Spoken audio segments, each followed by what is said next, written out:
Hey guys, welcome to my YouTube channel. कैसे आप सभी लोग? आई होप आप सभी लोग अच्छे होंगे। तो आज हम इस वीडियो में अरस्तू के बारे में पढ़ेंगे। तो आइए जान लेते हैं कि अरस्तू का जीवन परिचय क्या था। अरस्तू के बारे में क्या कहा जा सकता है। जिस तरह दार्शनिक राजनीति के जनक तो प्लेटो कहे जाते हैं, लेकिन राजनीति विज्ञान के जनक अरस्तू थे।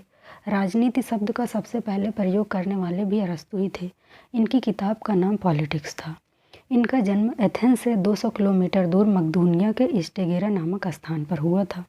अरस्तू के पिता सिकंदर के दादा अमितांस द्वितीय के दरबार में एक राजवैद्य के रूप में कार्य करते थे और सपरिवार रहते थे। अर्थात अरस्तू का लालन पालन कैसा हुआ था? राज परिवार में हुआ था। जब कोई व्यक्ति किसी के वहाँ काम करता है या रहता है तो उस परिवार की छाप उस व्यक्ति पर पड़ जाती है। तो अरस्तू प्रारंभ से ही तेज बुद्धि का भी था। इसका प्रारंभ से झुकाव जीव विज्ञान की तरफ था, लेकिन उस समय प्लेटो की विचारधारा काफ़ी प्रचलित थी। निकोवोइक्स, जो अरस्तू का पिता था, प्लेटो से काफ़ी प्रभावित था और प्लेटो के समान अरस्तू को भी देखना चाहता था। आगे चलकर जब अरस्तू की प्रारंभिक शिक्षा पूरी हुई तो उस समय यूरोप का सबसे बेहतरीन विश्वविद्यालय था प्लेटो की अकादमी। लेकिन प्लेटो की अकादमी में दर्शन शास्त्र के लिए जानी जाती थी, जबकि अरस्तू का झुकाव जीव विज्ञान की तरफ था। लेकिन प्लेटो के पिता ने अरस्तू का दाखिला 18 वर्ष की आयु में प्लेटो की अकादमी में करवा दिया। एक समय ऐसा आया कि अरस्तू को प्लेटो के विश्वविद्यालय का मस्तिष्क कहा जाने लगा। उसकी तेज बुद्धि के कारण उसे ज्ञान का देवदूत भी कहा गया। आगे चलकर प्लेटो के विश्वविद्यालय में इतिहास के प्राध्यापक के रूप में भी अरस्तू की नियुक्ति हुई। लेकिन जैसे जैसे समय बदला, प्लेटो और अरस्तू की विचारधारा में काफ़ी अंतर हो गया। प्लेटो कैसा था? तो प्लेटो एक आदर्शवादी विचारक था, जबकि अरस्तू कैसा था? अरस्तू एक यथार्थवादी विचारक था।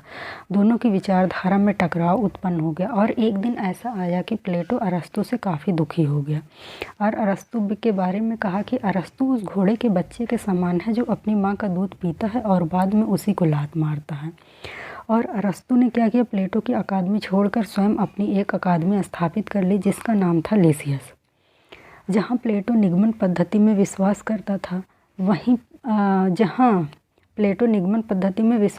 था वहीं अरस्तू आगमन पद्धति में विश्वास करता था।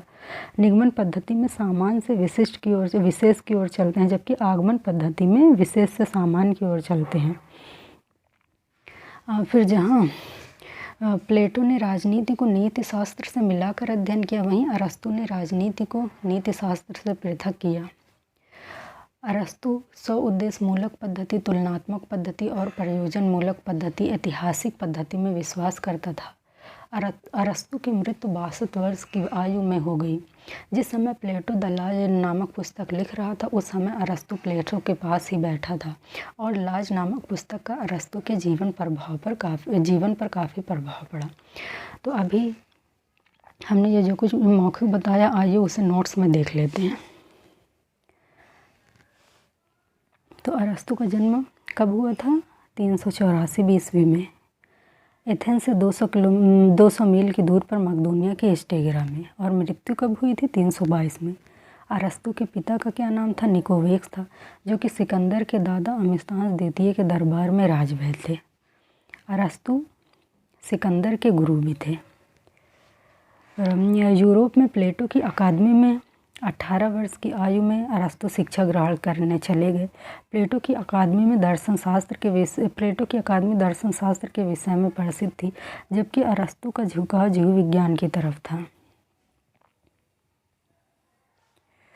आगे चलकर अरस्तू को प्लेटो की अकादमी का मस्तिष्क भी कहा जाने लगा। अरस्तू को ज्ञान का देवदूत भी कहा जाता है।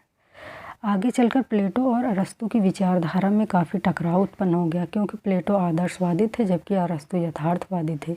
तो प्लेटो ने अरस्तू के बारे में कहा कि अरस्तू उस घोड़े के बच्चे के समान है जो अपनी माँ का दूध पीता है और बाद में उसी को लात मार देता है। ये प्लेटो का कथन है अरस्तू के बारे में। एग्ज़ाम में पूछ भी सकता है।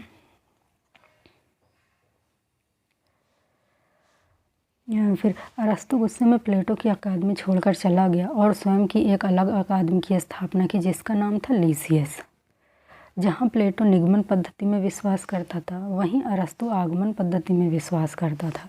जहाँ प्लेटो ने राजनीति शास्त्र को नीति शास्त्र के साथ मिलाकर अध्ययन किया, वहीं अरस्तु ने राजनीति को नीति शास्त्र से पृथक करके अध्ययन किया और राजनीति को क्रमबद्ध एवं वैज्ञानिक बनाया। इसलिए अरस्तु को राजनीति विज्ञान का जनक भी कहा जाता है।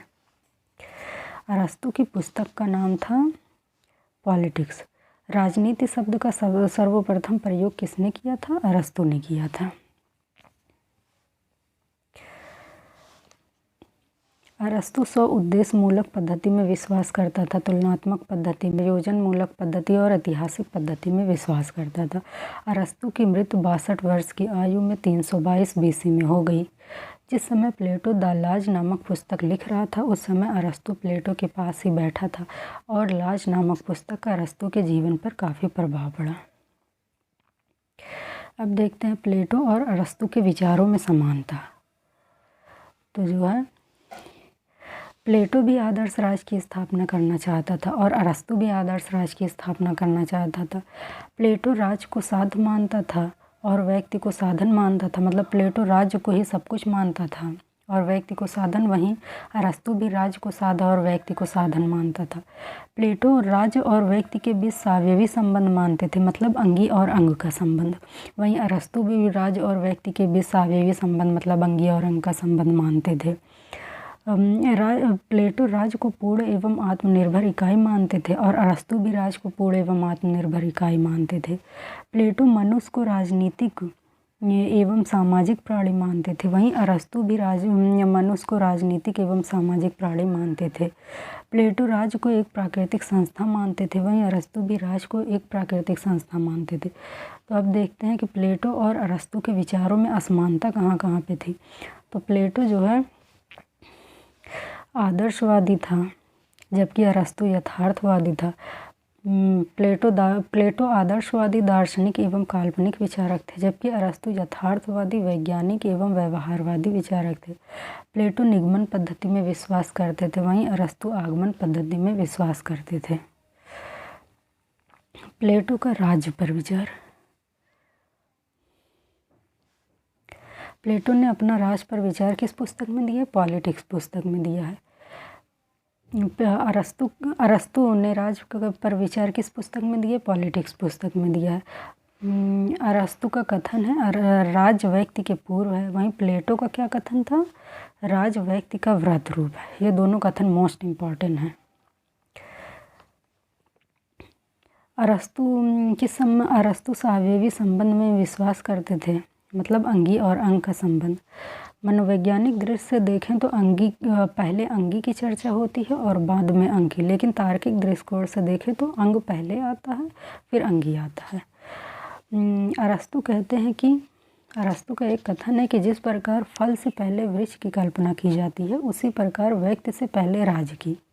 अरस्तु का एक कथन और यह है कि जिस प्रकार संपूर्ण से अलग अंश का कोई महत्व नहीं है उसी प्रकार राज से अलग व्यक्ति का भी कोई महत्व नहीं है। अरस्तु का एक और कथन है व्यक्ति अपनी आत्मनिर्भरता राज में रहकर ही प्राप्त करता है। जो व्यक्ति राज से बाहर रहता है वो या तो पशु होता है या देवता। अरस्तु कहते हैं कि राज एक पूर्ण एवं आत्मनिर्भर इकाई है। अरस्तु ने राज के लिए कौन से शब्द का प्रयोग किया? अरस्तु ने राज के लिए कायोनिया शब्द का प्रयोग किया। अरस्तु का एक और कथन है राज सजीवन के लिए पृथ्वी पर आया और सजीवन पृथ्वी पर बना रहेगा। अरस्तु राज्य को एक प्राकृतिक संस्था मानते थे।